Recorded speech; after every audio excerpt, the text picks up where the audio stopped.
नमस्कार, ओम शांति। सतगुरु करता पुरख च तुहाडा स्वागत आ। साडे वर्गो जिहड़े प्रश्न आंदे ਉਹ हिंदी च ते तुहाडे वर्गो जिहड़े ਅਸੀਂ ਲੈ ਕੇ आंदे ਉਹ ਪੰਜਾਬੀ च। लेकिन ਪੰਜਾਬੀ च जिहड़े प्रश्न है ਉਹ ਤੁਹਾਨੂੰ हल देने वास्ते ਅਸੀਂ स्वागत करदे ਹਾਂ सतगुरु करता पुरख च ਸਾਡੇ ਭਰਾਤਾ ਨਿਰਵੈਰ ਭਾਈ ਸਾਹਿਬ ਦਾ। ਤੁਹਾਡਾ ਬਹੁਤ ਬਹੁਤ ਸਵਾਗਤ ਆ ਭਾਈ ਸਾਹਿਬ।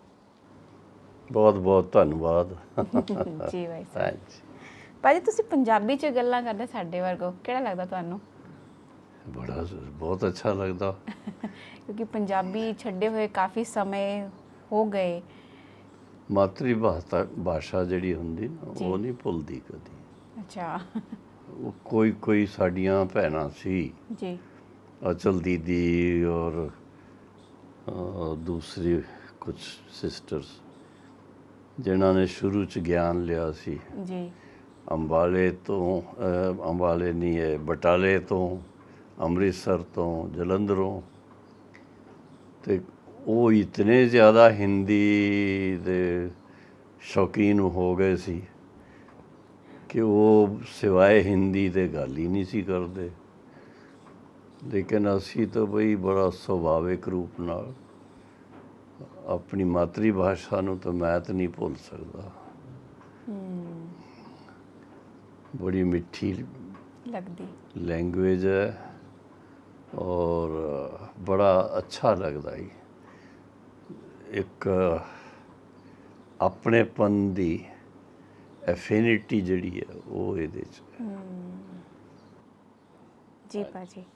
भाजी अज प्रश्न आया कि जिहड़ा दुनिया च ट्रांस च जांदे, अज ट्रांस दी थोड़ी गल है, और जिहड़े भगती च ट्रांस च जांदे ते हुण इस वेले जिहड़े ज्ञान च ट्रांस जांदे, मतलब तीन गल्लां है, भगती, ज्ञान और जिहड़े दुनिया वाले ट्रांस च जांदे, इन्हां तिन्नां च की अंतर तुसीं पांदे?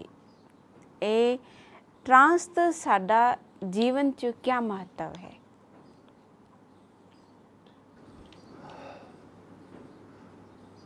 ਤੁਸੀਂ ਸੁਣਿਆ ਹੋਵੇਗਾ पिता परमात्मा ਨੂੰ ਦਿव्य दृष्टि दाता भी किया जाता, दिव्य चक्षु विदाता भी किया जाता ही, और दिव्य ज्ञान दाता भी किया जाता ही। शुरू च जदों ब्रह्मा कुमारी संस्था की स्थापना हुई सी, तो उन्होंने दिनों शुरू च ब्रह्मा बाबा नूं ट्रांस दे बहुत अनुभव होए सी। अच्छा। और उन्होंने ट्रांस च ही स्थापना, सतयुग की स्थापना और कलयुग का परिवर्तन। अब मैं विनाश कहांगा तो तुहानू डर लगेगा, लेकिन परिवर्तन जिहड़ा होना ही कलयुग तो सतयुग च परिवर्तन होना ही। उस वेले काफ़ी दुनिया च हलचल दिखाई दिंदी सी। अच्छा।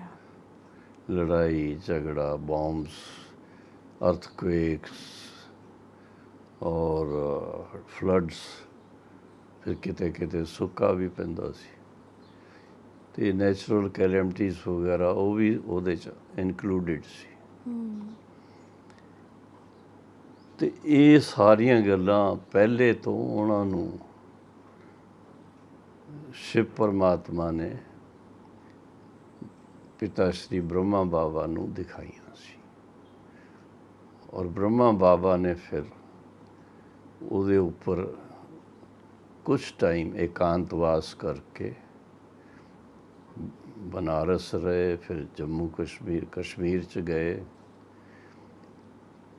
और अच्छी तरह उसनूं कंसैप्चुलाइज किया कि ये है की।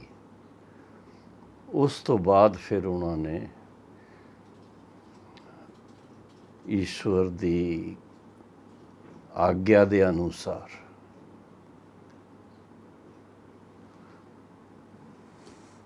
ਪ੍ਰਚਾਰ ਸ਼ੁਰੂ ਕੀਤਾ ਆਪਣੇ ਘਰ 'ਚ, ਹੈਦਰਾਬਾਦ ਸਿੰਧ ਸਿੰਧ हैदराबाद जी। ਆਪਣੇ ਘਰ 'ਚ ਹੀ ਸਤਸੰਗ ਸ਼ੁਰੂ ਕੀਤਾ ਸੀ। ਹੁਣ ਇਹ ਹੈ ਗਿਆਨ ਮਾਰਗ ਦੀ ਗੱਲ, ਔਰ ਸ਼ੁਰੂ ਤੋਂ ਇਹ ਟਰਾਂਸ ਦਾ ਜਿਹੜਾ ਪਾਰਟ ਹੈ ਉਹਦੇ ਵਾਸਤੇ ਸਿਰਫ ਬ੍ਰਹਮਾ ਬਾਬਾ ਨਹੀਂ, ਹੋਰ ਵੀ ਕੋਈ ਨਾ ਕੋਈ ਵਿਸ਼ੇਸ਼ ਤੌਰ ਤੇ ਭੈਣਾਂ ਨੂੰ, ਭਾਈ ਵੀ ਹੈਗੇ ਸੀ ਜਿਨ੍ਹਾਂ ਨੂੰ ਟਰਾਂਸ 'ਚ ਜਾਣ ਦਾ ਮੌਕਾ ਮਿਲਿਆ ਸੀ, ਲੇਕਿਨ ਆਫੀਸ਼ੀਅਲੀ ਹਰ ਇੱਕ ਸੇਵਾ ਕੇਂਦਰ ਤੇ ਬਾਬਾ ਨੇ ਭੈਣਾਂ ਨੂੰ ਇਹ ਸੇਵਾ ਦਿੱਤੀ ਕਿ ਸਤਿਗੁਰੂਵਾਰ ਦੇ ਦਿਨ ਭੋਗ ਲਗਾਉਣਾ ਹੀ ਤੇ ਟਰਾਂਸ 'ਚ ਜਾ ਕਰਕੇ ਸੂਖਸ਼ਮ ਵਤਨ 'ਚ ਅਵਿਅਕਤ ਬ੍ਰਹਮਾ ਬਾਬਾ ਦੇ ਸਾਹਮਣੇ ਉਹ ਭੋਗ ਰੱਖਦੇ ਸੀ जी। ਔਰ शिव बाबा ब्रह्मा बाबा भोग स्वीकार करते भी सी, और फिर जो लैके जाते सी भोग उन्होंने स्वीकार भी कराते सी, और होर भी कई गल्लां हैगियां ही जो कई आत्मा गईयां होईयां तो उन्होंने भी उत्थे इमर्ज करके उन्होंने भी भोग लगाते सी। अच्छा। और फिर कोई ना कोई साढ़े कल्याण वास्ते कोई अच्छी गल्लां वो संदेशी दे द्वारा संदेश दे करके भेजते सी।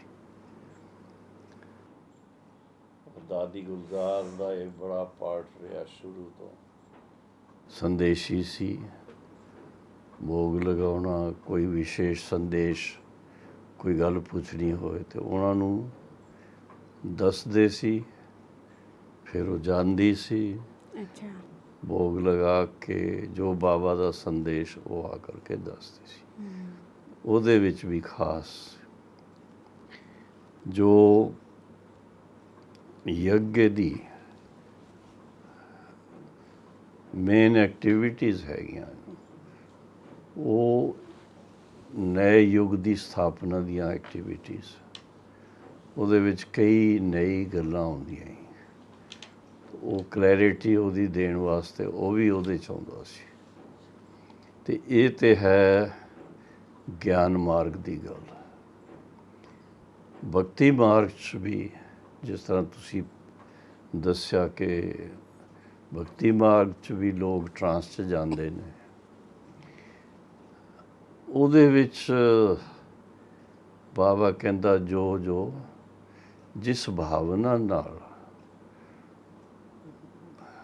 ਖਾਸ ਯਾਦ ਕਰਦੇ ਨੇ, ਔਰ ਇਹੋ ਜਿਹਾ ਮੰਤਰ ਜਾਪ ਜਾਂ ਕੋਈ ਨਾ ਕੋਈ ਉਹਨਾਂ ਦਾ ਤਰੀਕਾ ਹੈਗਾ, ਅਤੇ ਉਹਦਾ ਇੰਤਜ਼ਾਮ ਕਰਦੇ ਨੇ, ਅਤੇ ਉਹਨਾਂ ਦੀ ਉਹ ਜੋ ਮਨੋਕਾਮਨਾ ਹੁੰਦੀ ਹੈ ਉਸ ਨੂੰ ਮੈਂ ਪੂਰਨ ਕਰਦਾ ਹਾਂ। ਜਿਸ ਤਰ੍ਹਾਂ ਕੋਈ ਛੋਟੀ ਉਮਰ ਦੀਆਂ ਭੈਣਾਂ ਹੁੰਦੀਆਂ ਅਤੇ ਉਹਨਾਂ ਦੇ ਜ਼ਰੀਏ ਦੇਵੀਆਂ, ਖਾਸ ਕਰ ਜਿਹੜੇ ਦੇਵੀਆਂ ਦੇ ਦਿਨ ਆਉਂਦੇ ਆ ਜੀ ਉਹਨਾਂ ਦਿਨਾਂ 'ਚ ਖਾਸ ਜ਼ਿਆਦਾ ਉਹ ਪਾਰਟ ਚੱਲਦਾ ਹੀ, ਉਹਨਾਂ ਦੇ ਜ਼ਰੀਏ ਬੜੇ ਅੱਛੇ ਸੰਦੇਸ਼ ਲੋਕਾਂ ਦੇ ਭਲਾਈ ਦੇ ਵਾਸਤੇ ਉਹ ਦਿੰਦੇ ਨੇ, ਲੇਕਿਨ ਉਹਦੀ ਲਿਮਿਟ ਹੈਗੀ ਹੈ।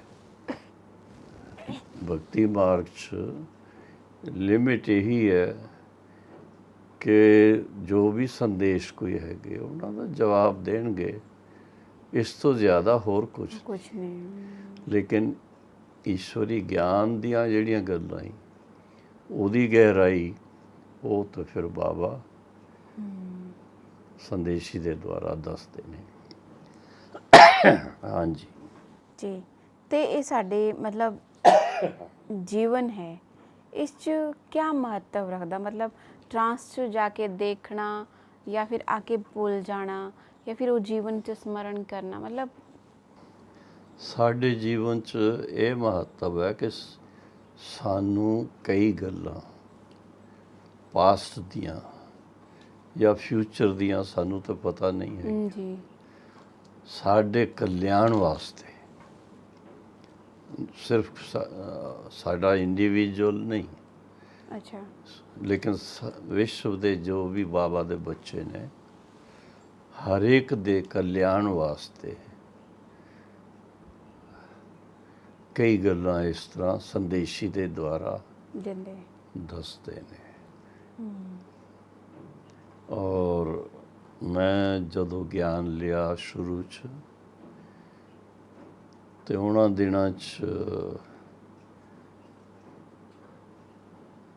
ਸੰਦੇਸ਼ੀ ਉੱਥੇ ਬੰਬੇ 'ਚ ਸ਼ੀਲਿੰਦਰਾ ਦਾਦੀ ਸੀ, ਪੁਸ਼ਪ ਸ਼ਾਂਤਾ ਦਾਦੀ ਸੀ, ਉਹ ਮਤਲਬ ਧਿਆਨ 'ਚ ਜਾਂਦੇ ਸੀ। ਜੀ ਜੀ ਔਰ ਮਧੂਬਨ 'ਚ ਸੰਤਰੀ ਦਾਦੀ ਸੀ, ਬਾਬਾ ਦੇ ਭਤੀਜੇ ਦੀ ਯੁਗਲ। ਅੱਛਾ ਦਾਦਾ ਵਿਸ਼ਵ ਕਿਸ਼ੋਰ, ਉਹਨਾਂ ਦੀ ਯੁਗਲ ਸੀ ਲੌਕਿਕ। ਉਹ ਵੀ ਟਰਾਂਸ ਜਾਂਦੀ ਸੀ ਔਰ ਬੜੀ ਫਾਸਟ, 1 ਸੈਕਿੰਡ 'ਚ ਬਸ ਫਿਰ ਜਾ ਕੇ ਵਾਪਸ ਆ ਕੇ ਜਵਾਬ। ਕੋਈ ਬਾਬਾ ਕੁਐਸਚਨ ਪੁੱਛੇਗਾ, ਇਹ ਪੁੱਛ ਕੇ ਆਓ ਬਾਬਾ ਕੋਲੋਂ, ਤਾਂ ਉਹਦਾ ਫਟ ਜਵਾਬ ਲੈ ਕੇ ਆਏਗੀ। ਤੇ ਜਿੱਦਾਂ ਤੁਸੀਂ ਬੋਲੇ ਕਿ ब्रह्मा बाबा थे वो भी ट्रांस से जाते थे या होर दादियाँ थे जो भी ट्रांस से जाते, तो बाबा तो खुद जा सकते थे प्रश्न पूछने वास्ते, तो फिर दादा होर बाबा होर नू निमित्त काहनू रखा फिर? बाबा वैसे तो खुद सब कुछ कर सकते थे जी, लेकिन क्योंकि यज्ञ जिहड़ी स्थापना हुई, ਇਹਦੀ ਜਵਾਬਦਾਰੀ ਸਾਰੀ ਉਸ ਦੇ ਉੱਪਰ ਹੈ, ਸ਼ਿਵ ਬਾਬਾ ਦੇ ਉੱਪਰ। ਤੇ ਜੋ ਵੀ ਕੋਈ ਇਹੋ ਜਿਹੀ ਗੱਲ ਹੋਵੇ ਤਾਂ ਪਹਿਲੇ ਉਹਨਾਂ ਕੋਲੋਂ ਪੁੱਛ ਲੈਣਾ ਚਾਹੀਦਾ। ਫਿਰ ਉਹਦੇ ਹਿਸਾਬ ਨਾਲ ਬ੍ਰਹਮਾ ਬਾਬਾ ਨੇ ਖੁਦ ਕੋਈ ਪਲਾਨ ਬਣਾਇਆ ਵੀ ਹੋਏਗਾ, ਅਗਰ ਉੱਪਰੋਂ ਹਰੀ ਝੰਡੀ ਮਿਲਦੀ ਹੈ ਤੇ ਗੋ ਅਹੈਡ, और अगर लाल झंडी आ गई तो फिर ਉਹਦੇ 'ਚ कोई सवाल नहीं उठते। यही मेरा अगला प्रश्न था कि जितना तुसी बोला कि हरी झंडी लाल झंडी, अगर बाई चांस ब्रह्मा बाबा ने कोई प्लान बनाया है और शिव बाबा ते उसका ट्रांस च जाके हल लिया, शिव बाबा ने मना करता, फिर वो बाबा उस ਨੂੰ स्वीकार ਕਰਦੇ ਸੀ। क्यों? विश्व कल्याणकारी ਤੇ शिव बाबा है, ਉਹ ਜਿਸ ਤਰ੍ਹਾਂ ਕਹਿਣਗੇ ਉਹਦੇ 'ਚ ਕਲਿਆਣ ਭਰਿਆ ਹੋਇਆ। जी जी भाजी, अगला प्रश्न है आध्यात्मिक शक्ति। इस वेले जैसी आध्यात्मिक शक्ति ਲਈ ਇਹਦਾ स्वरूप की है? राजयोग, ज्ञान या पुरुषार्थ? ਇਹਦਾ स्वरूप है सत्यता। सत्यता तो ये तीनों तो सच्चाई, अच्छा ਵਿਅਕਤੀ ਦਾ ਆਪਣਾ ਸਰੂਪ ਸੱਚਾ ਕੀ ਹੈਗਾ।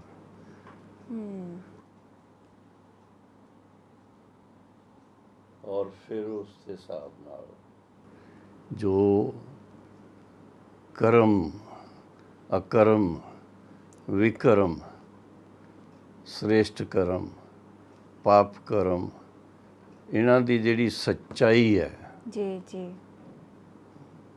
ਉਹਦੀ ਬੜੀ ਗਹਿਰਾਈ ਹੈ।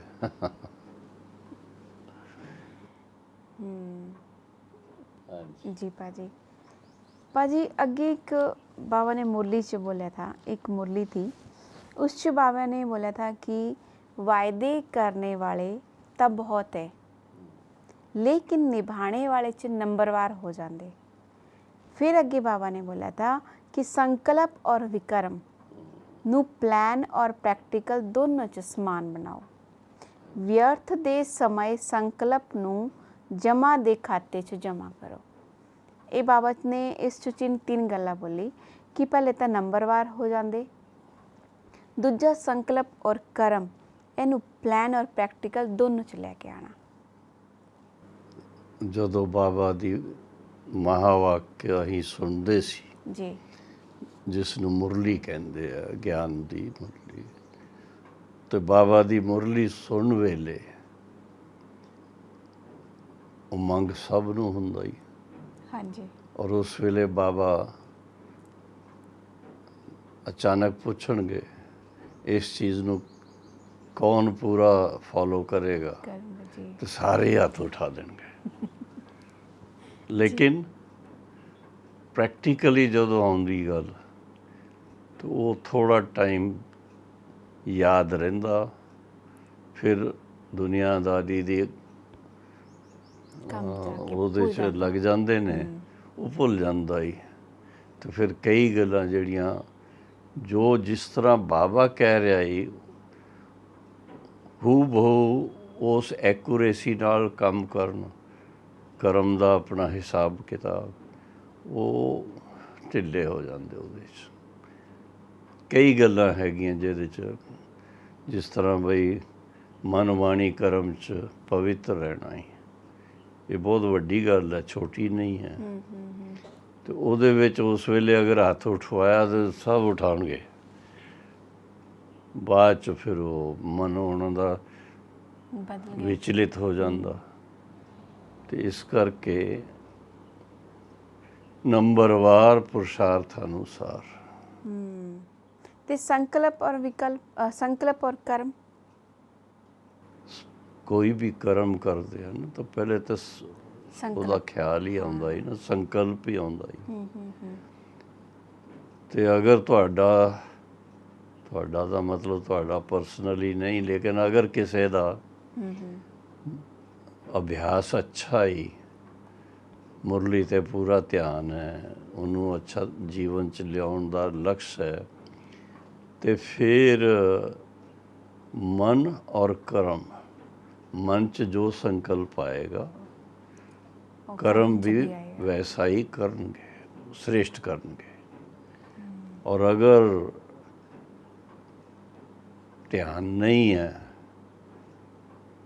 ਅਭਿਆਸ ਨਹੀਂ ਹੈ, ਧਿਆਨ ਨਹੀਂ ਹੈ, ਤੇ ਸੰਕਲਪ ਤੇ ਬਹੁਤ ਆਉਂਦੇ ਆ, ਬੜੇ ਅੱਛੇ ਆਉਂਦੇ, ਪ੍ਰੈਕਟੀਕਲ ਨਹੀਂ ਕਰ ਪਾਉਂਦੇ। ਫਿਰ ਉਹ ਮਨ ਖਾਂਦਾ ਹੀ, ਅਸੀਂ ਸੋਚਿਆ ਤੇ ਬਹੁਤ ਕੁਝ, ਲੇਕਿਨ ਪ੍ਰੈਕਟੀਕਲ ਨਹੀਂ ਕਰ ਸਕੇ। ਜਦੋਂ ਚਾਰਟ ਲਿਖਦੇ ਆ ਨਾ, ਤਾਂ ਉਹਦੇ 'ਚ ਕਿੰਨੇ ਪਰਸੈਂਟ ਇਹ ਤੁਸੀਂ ਕੀਤਾ, ਕਿੰਨੇ ਪਰਸੈਂਟ ਇਹ ਕੀਤਾ, ਉਹਦੇ 'ਚ ਪਤਾ ਲੱਗਦਾ ਹੀ। ਅਗਰ ਸੱਚਾਈ ਨਾਲ ਲਿਖਦੇ ਨੇ ਤੇ ਕਿਤਨਾ ਪਰਸੈਂਟ ਐਕੂਰੇਟ ਰਹੇ। ਵਿਅਰਥ ਦੇ ਸਮੇਂ, ਜਿਹੜਾ ਵਿਅਰਥ ਸਮੇਂ ਹੈ ਸਾਡਾ, ਵਿਅਰਥ ਕੇ ਸਮੇਂ ਮਤਲਬ ਉਸ ਸੰਕਲਪ ਨੂੰ ਜਮਾ ਕੇ ਖਾਤੇ 'ਚ ਜਮਾ ਕਰੋ। ਕਿਸ ਤਰ੍ਹਾਂ ਕਰਨਗੇ? ਜੋ ਉਹ ਹੈ ਹੀ ਵਿਅਰਥ, ਤੇ ਜਮਾ ਕਿਸ ਤਰ੍ਹਾਂ ਹੋਏਗਾ? ਜਮਾ ਦੇ ਖਾਤੇ 'ਚ ਤਾਂ ਜਾ ਹੀ ਨਹੀਂ ਸਕਦਾ, ਉਹ ਹੈ ਹੀ ਵਿਅਰਥ। ਜੀ ਤੇ ਇਹਦਾ ਭਾਵ ਜੋ ਮੈਂ ਸਮਝ ਸਕਦਾ ਹਾਂ ਜੀ ਕਿ ਵਿਅਰਥ ਅਗਰ ਕੋਈ ਸੰਕਲਪ ਆਉਂਦਾ ਹੈ ਜੀ ਤੇ ਉਹਨੂੰ ਫਟ ਚੇਂਜ ਕਰਕੇ, ਅੱਛਾ, ਵਿਅਰਥ ਤੋਂ ਸਮਰਥ ਬਣਾ ਕੇ ਉਹਨੂੰ ਜਮਾ ਕਰਨਾ। ਤੁਰੰਤ ਚੇਂਜ ਕਰ। ਹਾਂਜੀ, ਜੀ ਜੀ ਜੀ ਪਰਿਵਰਤਨ ਕਰ ਦੇਣਾ। ਜੀ ਭਾਜੀ ਅਗਲਾ ਇੱਕ ਪ੍ਰਸ਼ਨ ਆਇਆ, ਉਹ ਬੋਲਦੇ ਕਿ ਸੰਪੰਨਤਾ ਦਾ ਆਧਾਰ ਕੀ ਹੈ? ਸੰਪੰਨਤਾ ਕਿਹਦੇ ਵਾਸਤੇ? ਮਤਲਬ ਹਰ ਚੀਜ਼, ਹਰ ਸਮੇਂ, ਹਰ ਗੁਣ, ਜਾਂ ਫਿਰ ਸੰਪੰਨਤਾ ਕਿਹਨੂੰ ਬੋਲ ਸਕਦੇ? ਮਨ ਵਾਣੀ ਕਰਮ, ਜੀ ਗਿਆਨ, ਯੋਗ, ਦੈਵੀ ਗੁਣਾਂ ਦੀ ਧਾਰਨਾ, ਇਹ ਸਭ ਸੰਪੰਨਤਾ ਚਾਹੁੰਦਾ। ਸਭ ਕਿਤਨੇ ਪਰਸੈਂਟੇਜ 'ਚ ਹੈਗੇ ਆ? ਉਹ ਅਗਰ ਕੋਈ ਆਪਣਾ ਚੈੱਕ ਕਰੇਗਾ ਤਾਂ ਪਤਾ ਲੱਗੇਗਾ ਕਿ ਕਿਤਨੀ परसेंटेज है और कितनी संपन्नता हुई है, कितनी बाकी है। ਆਪਣਾ ਚਾਰਟ ਖੁਦ ਨੂੰ ਜਿੰਨਾ ਪਤਾ ਲੱਗਦਾ ਹੀ ਉਹ ਦੂਸਰੇ ਨਹੀਂ ਜਾਣ ਸਕਦੇ।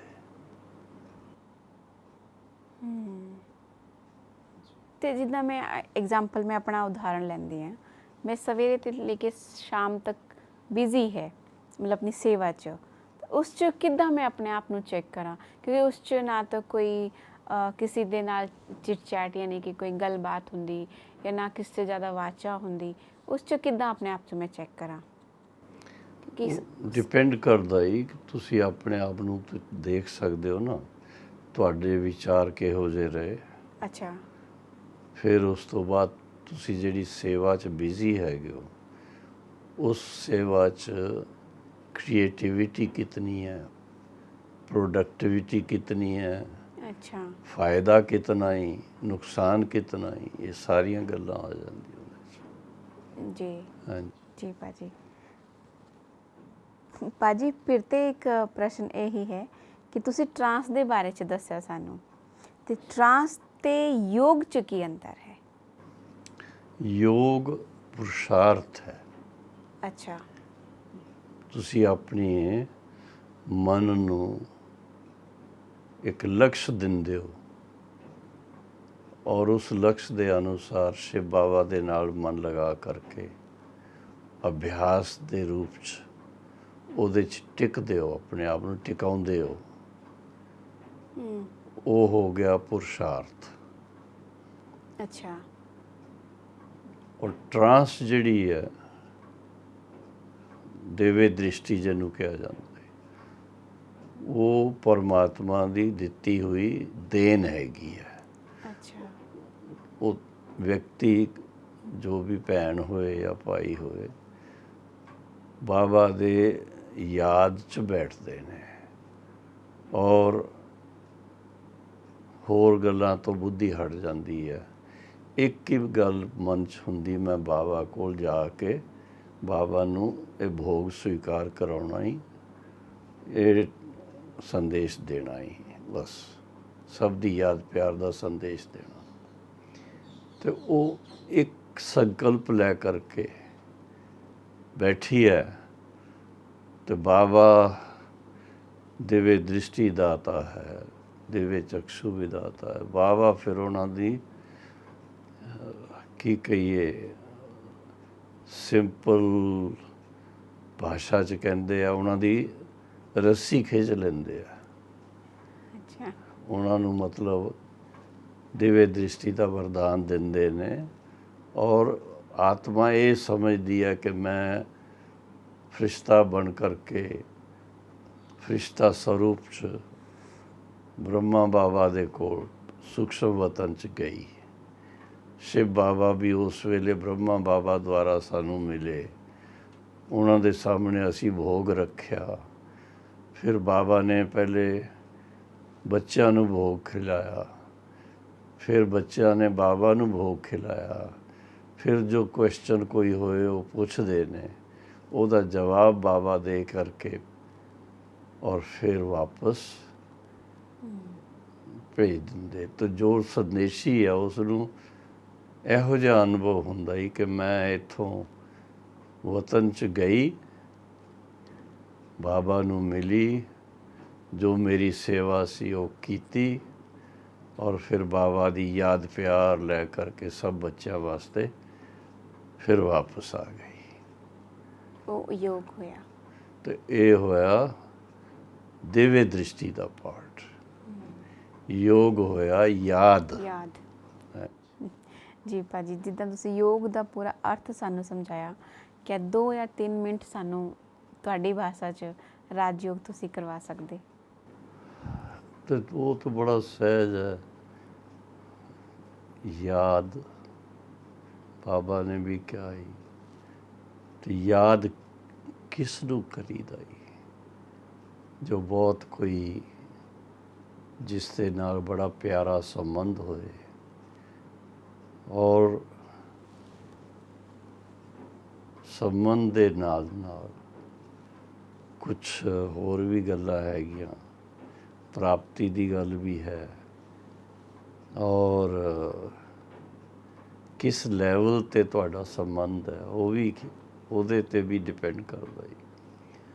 ਤੇ ਇਸ ਕਰਕੇ ਕੋਸ਼ਿਸ਼ ਕਰਨੀ ਹੈ ਕਿ ਆਪਣੇ ਮਨ 'ਚ ਬਹੁਤ ਸਾਫ ਸਵੱਛਤਾ ਸਭ ਕੁਝ ਰੱਖ ਕਰਕੇ ਆਪਣੇ ਆਪ ਨੂੰ ਆਪਣੇ ਸੱਚ ਸਰੂਪ 'ਚ ਦੇਖਣਾ, ਔਰ ਸ਼ਿਵ ਬਾਬਾ ਨੂੰ ਵੀ ਉਹਨਾਂ ਦਾ ਜਿਹੜਾ ਆਪਣਾ ਸਰੂਪ ਹੈ, ਅਗਰ ਉਸ ਨੂੰ ਅਸੀਂ ਉਹਨਾਂ ਦੇ ਗੁਣਾਂ ਨੂੰ ਦੇਖੀਏ ਤੇ ਸਾਗਰ ਸਮਾਨ ਗੁਣ ਹੈਗੇ ਆ, ਤੇ ਇੱਕ ਇੱਕ ਗੁਣ ਦੇ ਬਾਰੇ 'ਚ ਸੋਚਣਾ, ਔਰ ਫਿਰ ਆਪਣੇ ਸਰੂਪ ਨੂੰ ਵੀ ਦੇਖਣਾ। ਮੈਂ ਸ਼ਾਂਤ ਸਰੂਪ ਕਿਤਨਾ ਬਣਿਆ ਹੀ, ਪ੍ਰੇਮ ਸਰੂਪ ਕਿਤਨਾ ਬਣਿਆ ਹੀ, शक्ति स्वरूप कितना बनाई, आनंद स्वरूप कितना बनाई, और फिर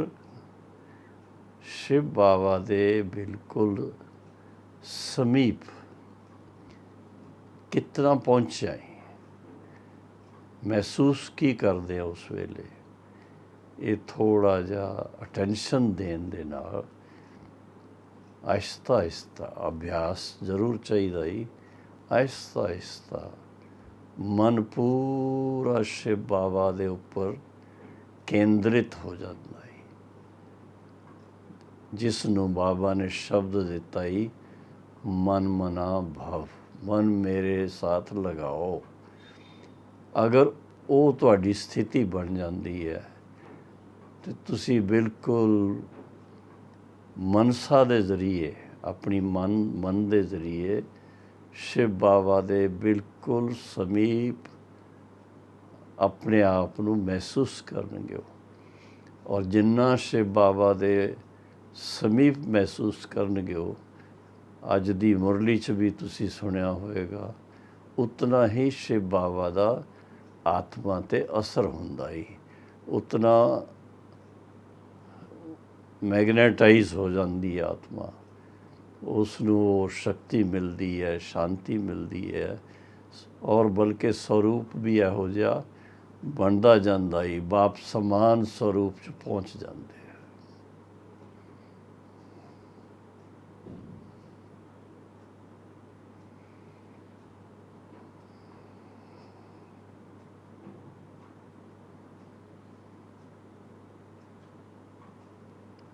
ओके, ओम शांति।